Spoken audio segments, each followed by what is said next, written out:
C A G ರಿಪೋರ್ಟ್ಗಳು ಬಿಡುಗಡೆ ಆಗಬೇಕಾಗ್ಯದ. ಕಳೆದ 2014ರಿಂದ ಇಲ್ಲಿಯವರೆಗಿನ 11 ವರ್ಷಗಳ ಸಿ ಎ ಜಿ ರಿಪೋರ್ಟ್ಗಳು ಎಲ್ಲಿದ್ದಾವ?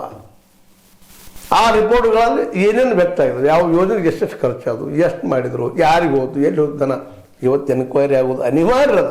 ಯಾಕಂದ್ರೆ ದೇಶದ ಟ್ಯಾಕ್ಸ್ ತುಂಬಿದಂಥ ವರ್ಷಕ್ಕೆ ನಾವು 40-45 ಲಕ್ಷ, ಇತ್ತೀಚೆಗೆ 50 ಲಕ್ಷ ಕೋಟಿ ರೂಪಾಯಿ ಟ್ಯಾಕ್ಸ್ ಅಂತೀವಿ.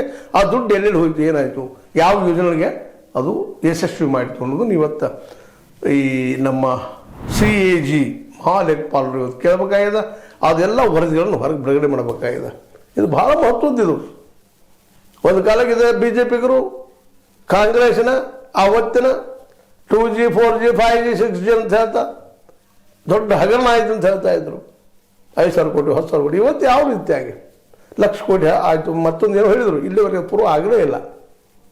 ಯಾವುದೇ ಸಂಶೋಧನೆಯಲ್ಲೇ ಯಾವುದೇ ಶೋಧನೆಯಲ್ಲೇ ಅಷ್ಟು ದುಡ್ಡು ಎಲ್ಲಿ ಹೋಯಿತು ಅನ್ನೋದು ಇವತ್ತಿಗೂ ಕಂಡುಹಿಡಲಿಕ್ಕಾಗಿಲ್ಲ ನಮ್ಮ ಬಿ ಜೆ ಪಿಗರಿಂದ. ಇವರ ಒಂದು ಇತರ ಬಗ್ಗೆ ಕೇವಲ ಇದು ಯಾವುದು ಕೌಶಲ್ಯಾಭಿವೃದ್ಧಿ, ಬರೀ ಟ್ರೈನಿಂಗ್, ಮಕ್ಕಳು ಟ್ರೈನಿಂಗ್ ಮಾಡಿ ಅವ್ರನ್ನ ಉದ್ಯೋಗ ಹಚ್ಚುವಂಥ ಕೆಲಸ, ತಯಾರು ಮಾಡುವಂಥ ಕೆಲಸ, ಕೌಶಲ್ಯ ಎಕ್ಸ್ಪರ್ಟ್ ಮಾಡಿಸುವಂಥ ಕೆಲಸಕ್ಕೆ ಟ್ರೈನಿಂಗ್ ಈ ರೀತಿ ಐತ್ರಿ. ಹುಡುಗರ ಹೆಸರಿಲ್ಲ. ಮತ್ತು ಆಯುಷ್ಮಾನದಲ್ಲಿ ಇದು ಆರೋಪ ಬರ್ತಾ ಇದ್ದಾವೆ. ಆಯುಷ್ಮಾನ್ ಭಾರತ ಅಂತೇಳಿ ಕೊಟ್ಟಿದ್ರಲ್ಲೇ ಎಷ್ಟು ಜನರಿಗೆ ಹೋಗ್ತು, ಎಲ್ಲಿ ಹೋಯ್ತು ದುಃಖ ಅಂತೇಳಿ, ದುಡ್ಡ ಅನ್ನುವಂಥದ್ದು ಎಲ್ಲಿಗೆ ಮುಟ್ಟಿತು, ಯಾರಿಗೆ ಮುಟ್ಟಿತು, ಅದು ಇದೇ ರೀತಿ ಅದಾವೆ. ಸಿ ಎ ಜಿ ರಿಪೋರ್ಟ್ ಇವತ್ತಿಗೂ ಬರ್ತಾ ಇಲ್ಲ. ಆಯುಷ್ಮಾನ್ ಭಾರತದಲ್ಲಿ ಆಯಿತು, ಇನ್ನುಳಿದ ಎಲ್ಲ ಸ್ಕೀಮ್ಗಳಲ್ಲಿ, ಸ್ವಚ್ಛ ಭಾರತದಲ್ಲಿ ಅದು ಇದೇ ರೀತಿ ಎಲ್ಲನೂ ಇವತ್ತು ನಾವು ಎದುರು ನೋಡ್ತಾ ಇದ್ದೀವಿ ಅಂತ.